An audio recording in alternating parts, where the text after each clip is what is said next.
Brunch at 208 tickets sold.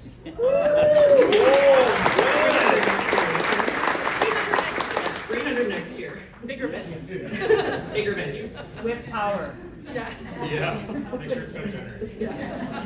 We want to extend a special thank you to some of our suppliers. So Cisco, Lanzarata, and their butcher shop did donate some of the food to really make this brunch something special this year. This is an event that Randy and I are thrilled to be a part of every year, and as many of you know, is near and dear to us. Our crazy story of buying a restaurant, having a baby, and dealing with a pandemic all at once was pretty common knowledge. What you may not know is our son Axel's story, and why supporting community living is so near and dear to us. On all the tables, sorry, is the QR code with a photo of our son Axel on it. Yes, we know he's cute. Unfortunately, so does he. Axel is autistic, a fact we're proud to share. When we talk about autism on a personal level, we frequently get this tragic look. No one means to make it, it just happens. But autism isn't a tragedy. Running out of bacon today, that would have been a tragedy. There isn't a different child behind autism, this is our child. We love our child. We encourage his strengths, celebrate his quirks, and improve on his weaknesses the same way you would any other child. Axel's taught us patience. We still have a lot to learn there. He has revealed an inner strength that we, and many of you, I'm sure, have felt you did not possess. One of my favorite quotes is Bob Marley. He said, "You never know how strong you are until being strong is your only choice." And that's very true, especially with your children. I want to share an embarrassing, but first real experience that I had regarding inner strength. And for that, I thank my mom, Kathy. She's at the back.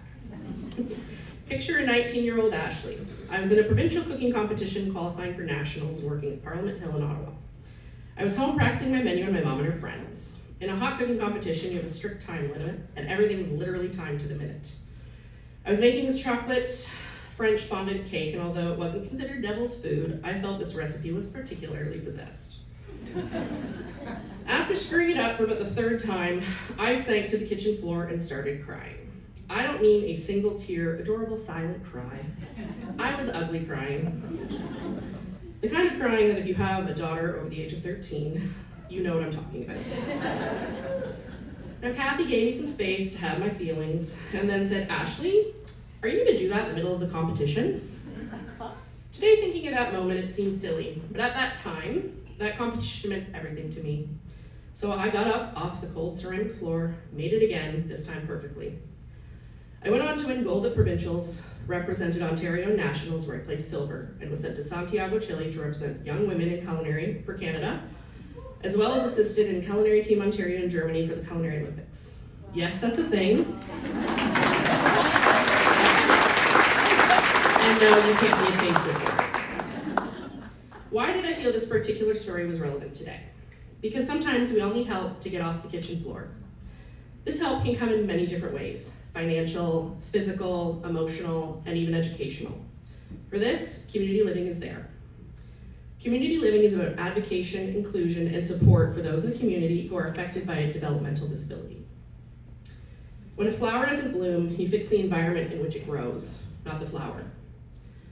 Community living is the gardener, tendering and fostering growth for many people in many different ways. Diversity is a fact, but inclusion is a choice we make every day. As a community, we have to embrace and not just tolerate diversity. No one will teach you that better than a kindergartner. They have this incredible innocence where they don't see the differences in people the same way an adult would, and it's a magical thing to see. I was blessed to see this one morning this past November.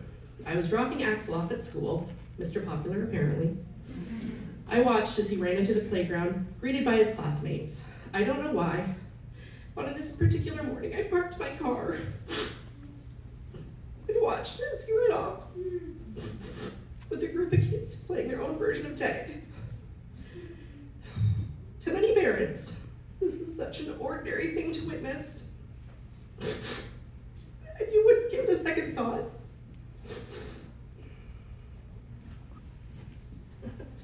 I just need a moment to have my feelings.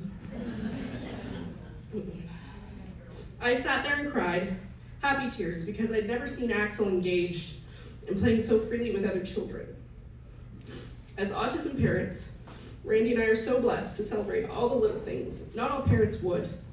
I will never forget his first sentence. 3 words, 8 letters.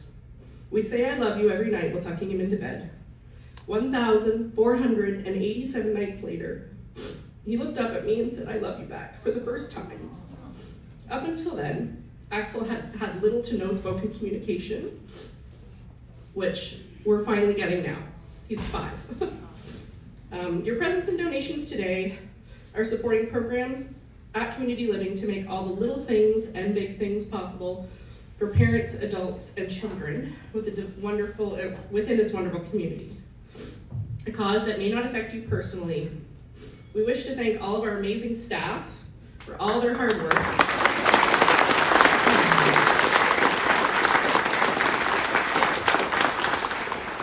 All of the volunteers and those that donated today. Can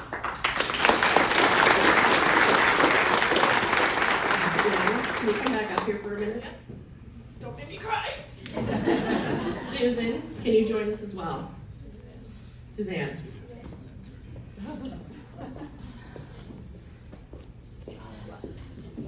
Randy and I were feeling inspired, so we thought we'd do a little thing, to help somebody get off the kitchen floor, because owning a restaurant, we know how dirty they can get.